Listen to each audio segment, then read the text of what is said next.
yeah, I say technical issues is kind of starting. What went into the growth that came from that over the course of the season? I would say my guys around me helping me out on the offensive line, those guys with experience, helping me out with the plays, and my technique, and my footwork, everything that goes in to be a great offensive lineman. And they know that I'm 18 years old. They know it's going to take me a minute to get adjusted to everything. But they helped me out really. And the coaching has been great throughout. Coach Wolf, Coach Saban, everybody. Who would you consider some of the leaders on the offensive line, and how have they helped you grow into what you've become at the end of the season? I would say Tyler Booker, Jason Latham are definitely the guys that speak up in the room and have an impact on everybody, no matter how old you are. Just from their experience and how they've played football at a high level, and how they've taught me how to play football at a high level. Also just giving insight and confidence boosters, everything like that. I mean, I'm not gonna make you rehash all the struggles that you went through, but like, how bad did it get? Like, between the ears, like, how much was there a struggle there mentally? I struggled a little bit, just seeing everybody, hate on me, even my own fans, from Alabama. But I didn't really let it get to me, while I got to the field. When I got to the field, I knew it was time to go. I couldn't let anything mental get to me. You know what I'm saying? Yeah, I know you chose to come down here for those, to play those type of games, right? To play this type of competition. What was it like, just kind of week to week, because I'm sure it probably got hard, especially in SEC play, right? Yeah.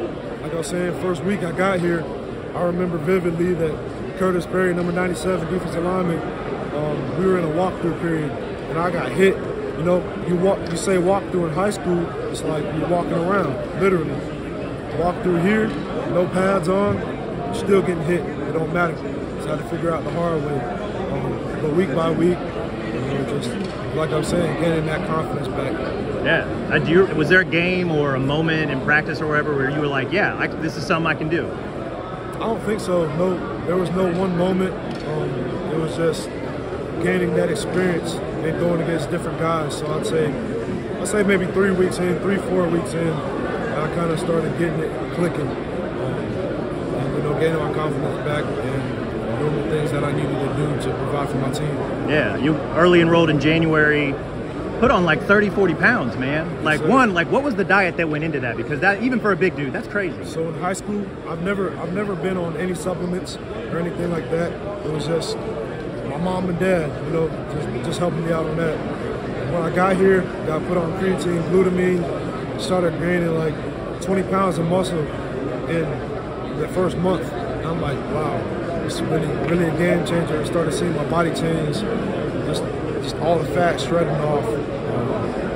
But I say, man, the dudes in the weight staff, they helped me out with that. It wasn't ever any bad weight. It was all muscle. I even had to stop using creatine and glutamine because I got up to like 400 pounds. I had to drop all the way back down. So was it was it just supplements, or what was the calorie count like? Just supplements, and then say maybe about 3,500 calories. That's all I would intake. Okay. In high school, I could eat up to about 8K, honestly, on a good day. But they dropped that down and gained that muscle back with the creatine and glutamine. Yeah, 100%. Good weight, but did it take time to adjust carrying it and playing with it? Because that's still a lot of weight. I would say yes, because the highest I've weighed in high school was probably 345, and then coming in here, I'm practicing at 390. And it's a whole different thing, and that's when I kind of figured out that I had to lose weight. Good plays faster at the level that I wanted to at 390 pounds. I was going to say, did that maybe play a role with, I know speed was an issue early on, the defenders, quick feet. Was that maybe an issue just with that? It definitely was. And also me switching my stance up to a more neutral stance so I can, actually get out. Because if you're already wide, you can't get out, you know what I'm saying? So you get a little more narrow stance so you can kick set out there. But I say the weight was definitely a problem for that. Yeah, I know you talked about Book and Latham kind of taking you under their wing. How much have you just learned about playing tackle, at D1 college ball, SEC, just playing the position? it starts in the film room. I'm telling you, JC and Book has helped me out with that. Even let me know how to take notes in film room and study opponents and stuff like that. You know, study the playbook, what to do on these plays, technique on these plays. They've just been such a great help.